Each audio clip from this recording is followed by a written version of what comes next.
Welcome, dear students. In this lecture, we are going to study the concept of the existence of amino acid in the form of the zwitterine. And secondly, we are going to discuss what is meant by the isoelectric point. So let's start the lecture.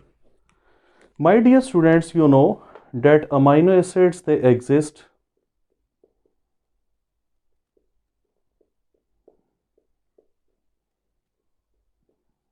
in this form. This one is the general structure of an amino acid. My dear students, the Ka value of the carboxyl group in the aliphatic carboxylic acids, that is about 10 raised to power minus 5. This one is an average value of the Ka of all the aliphatic carboxylic acids. And in case of the primary amines which are aliphatic, the Kb value is almost equal to 10 raised to power minus 4. Now in the amino acid molecule, both carboxyl group and amino group are present. So we are expecting that the amino acid molecule will be having Ka value almost equal to 10 raised to power minus 5 and Kb value almost equal to the 10 raised to power minus 4. But surprisingly, when we look at the value of the Ka and Kb for a particular amino acid, for example,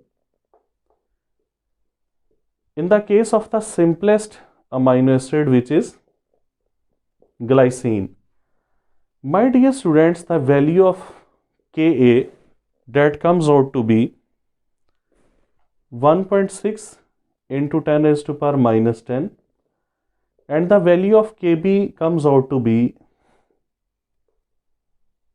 2.5 into 10 raised to power minus 12. So we were expecting that the amino acid molecule will be having Ka value in this range and Kb value in this range because it has both carboxyl group and amine group, and the carboxyl group and amine group in their compounds in the carboxylic acids and in the primary amines, they show the Ka and Kb value in this range. So we were also expecting the same range of the Ka and Kb value in the amino acid. But in case of glycine, you can see that the value of Ka as compared to expected value, that is very small, and the value of Kb as compared to the expected value, that is again very small.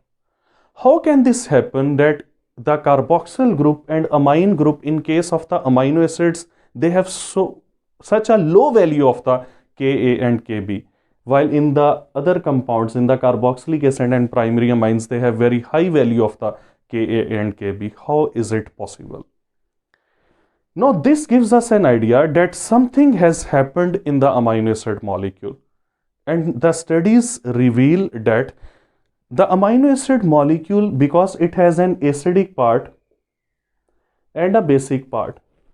So what happens in the amino acid molecule? That this basic part accepts proton from the acidic part, and it becomes NH3 positive, CH, R, and COO negative. This R is a general group, and you know that when we change this R group, the nature of the amino acid is also changed.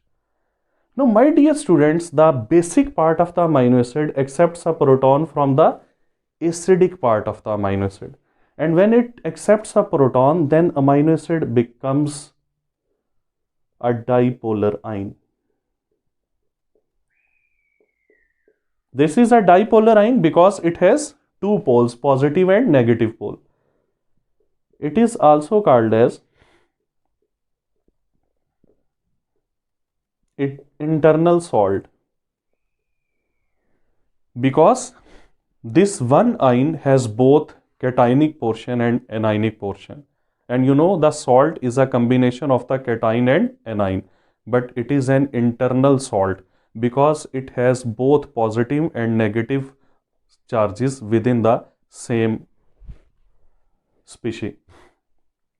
Now my dear students, this internal salt is also called as the zwitterine. The word zwitter is basically from word Swiss, which means both. So because it has both positive and negative charges, so that's why it is also called as the zwitterine. So amino acids do not exist in this form. That's why the Ka and Kb values, they were very low as compared to the expected values. But the amino acid, for most of the time, they exist in this form. And when they exist in this form, then the Ka value of COOH is not considered, rather the Ka value of the NH3 positive is considered, which will be obviously very low in this range. And the Kb value of NH2 will not be considered, rather the Kb value of COO negative will be considered, and again that will come out to be very low value. So this part of NH3 positive in the zwitterine, that plays the acidic role, and this part COO negative, that plays the basic role.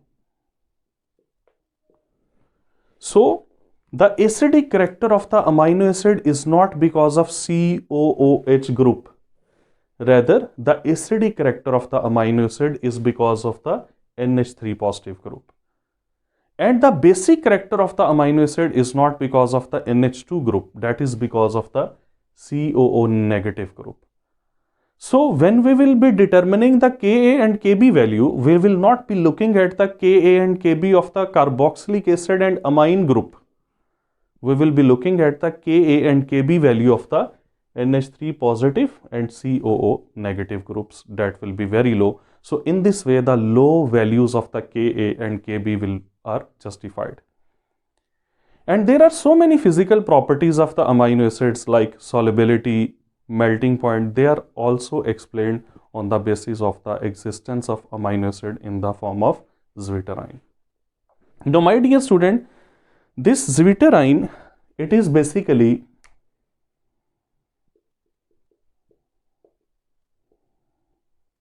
amphoteric in nature.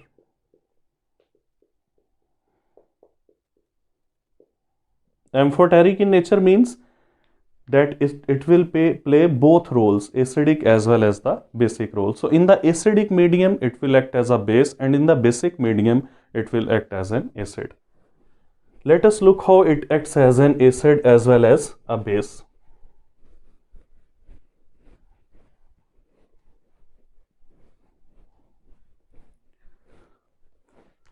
Now dear students,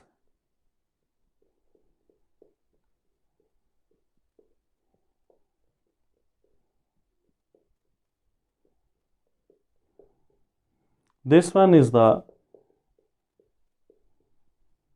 dipolar ion. When this dipolar ion is placed in some acidic medium, then its basic part accepts the proton, and after accepting proton, the zwitter ion becomes a cation, because now it has only positive charge. So in case of the acidic medium, the zwitter ion becomes a cation, and amino acids exist in the form of their cations. And my dear students, this cation, when the electric field will be applied, this cation will obviously move towards the cathode. Now if on the other hand, if we place this dipolar ion in some basic medium, then my dear students, this acidic part will donate proton to this basic medium, and now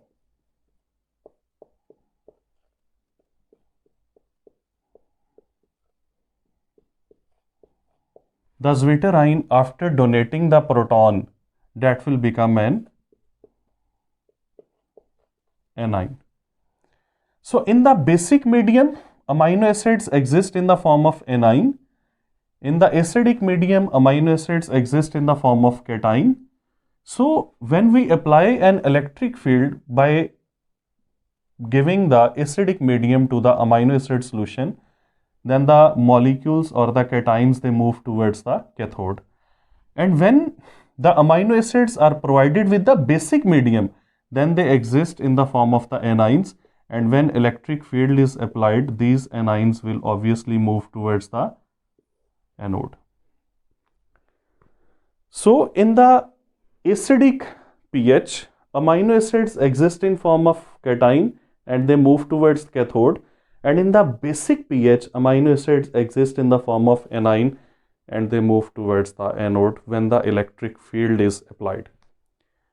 My dear students, listen very carefully. Now there is a pH at which amino acid exists in this form, and that value of the pH where amino acids exist in the form of this zwitterine, that pH is called as their isoelectric point.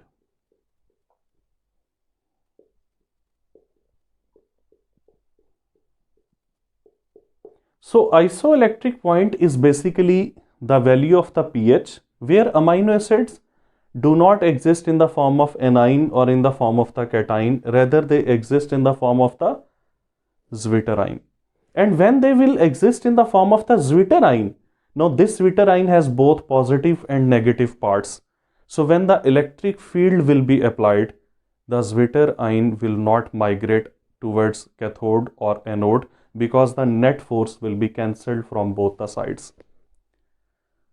So the pH at which amino acids exist in the form of the zwitterine and there is no net migration of the amino acids either towards the anode or cathode when electric field is applied, my dear students, this value of the pH is called as their isoelectric point.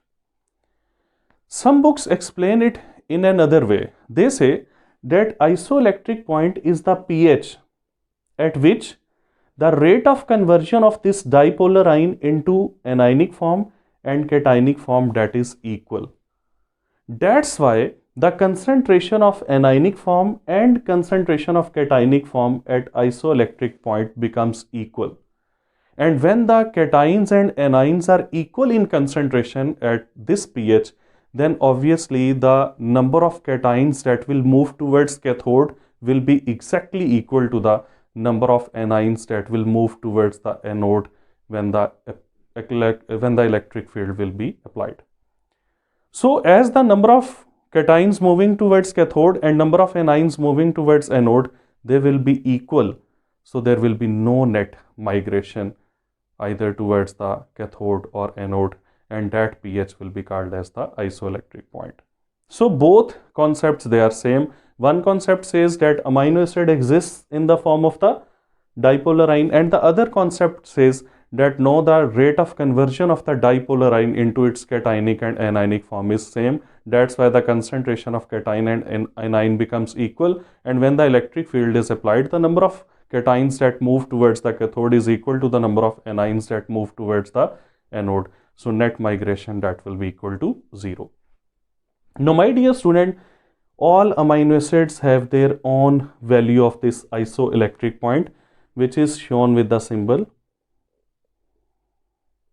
Pi. If you are dealing with some acidic amino acids like aspartic acid, glutamic acid, then their isoelectric point will be in the acidic range, and that will be from 2 to 3. Mean their isoelectric point will be 2 to 3. That will be the acidic pH. When you will be dealing with some basic amino acids like lysine, arginine, histidine, their isoelectric point will be in the basic range 10 to 11. And when you are dealing with some neutral amino acids like alanine, glycine, valine, etc., then their isoelectric points that exist almost in the range of 6. The isoelectric point of the acidic amino acids is in the acidic range, the isoelectric point of the basic amino acids in the basic range. Then why the isoelectric point of the neutral amino acid is not equal to 7? The reason is because when we look at the structure of the amino acids, they have a basic amino group and an acidic carboxyl group. Which one is a stronger group, acidic or basic? The answer is very simple, that this carboxyl group is stronger acid as compared to this amine group, which is a weaker base. So that's why when we say that this amino acid is neutral, actually that amino acid is not 100% neutral, rather it also shows slight acidic properties because of the greater acidic strength of the carboxyl group as compared to the basic strength of the amine group. So that's why the neutral amino acids, they are not even exactly neutral, they are slightly acidic. So that's why their isoelectric point is also in the slightly acidic range. Now let us study how this isoelectric point is determined. How the isoelectric point of any amino acid can be calculated.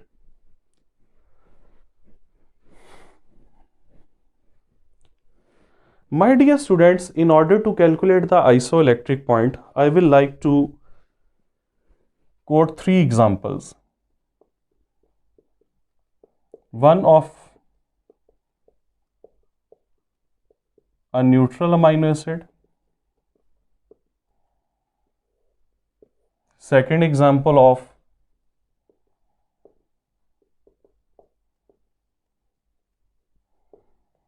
an acidic amino acid. And third example of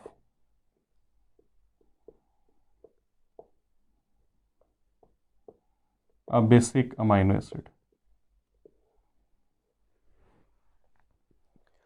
If you want to learn that how the isoelectric point of any amino acid is determined, then you will have to memorize one sentence. And that sentence is that whenever the isoelectric point is required to be calculated, then the amino acid will be written in its all acidic form. So when we want to determine the isoelectric point of any amino acid, then that amino acid should be written in all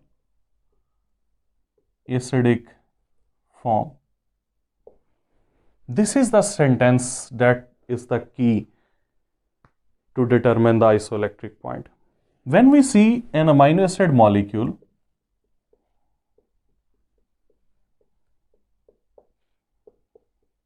we can see that it has a basic part and an acidic part. This one is the basic, this one is the acidic part.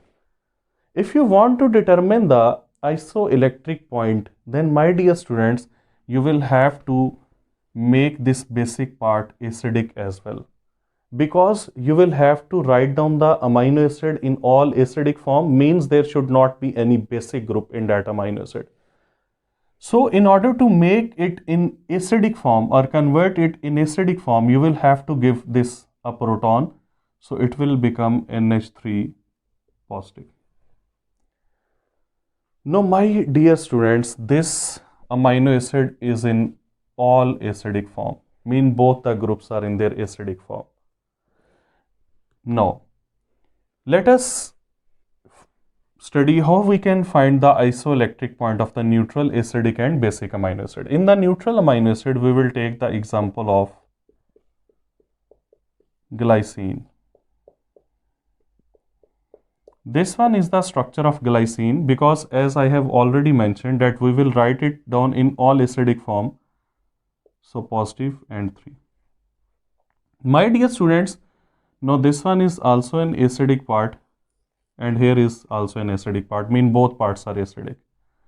Now we will find its pKa value and its pKa value. Dear students, in the case of this alanine, the pKa value of this carboxyl group is 2.34 and that of this NH3 group is 9.26. Now this one is the pKa1, this is pK2. What is the isoelectric point now? That will be equal to pKa1 plus pK2 divided by 2. 2.34 plus 9.26 divided by 2, and that will be almost equal to 6. Because it is a neutral amino acid, so its isoelectric point is in the range almost equal to the 6. Now in case of acidic amino acid, dear students, let us take example of the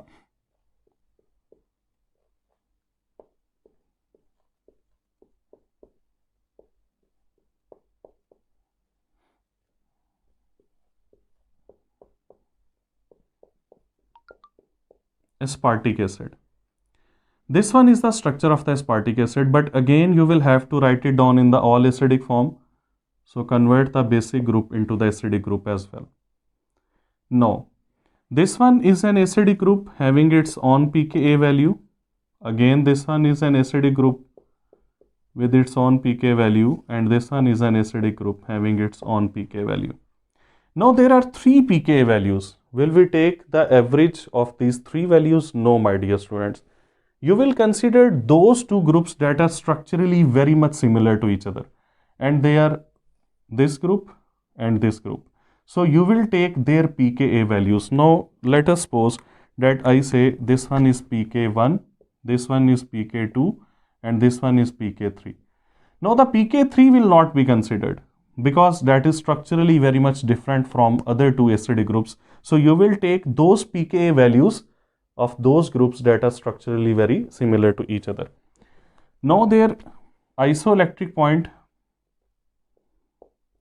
of the aspartic acid, that will be equal to again pK1 plus pK2 divided by 2, and you will put their values and find the isoelectric point. Because that is an acidic amino acid, so its isoelectric point will be almost 2 to 3. Now in case of basic amino acid, let us take the example of lysine.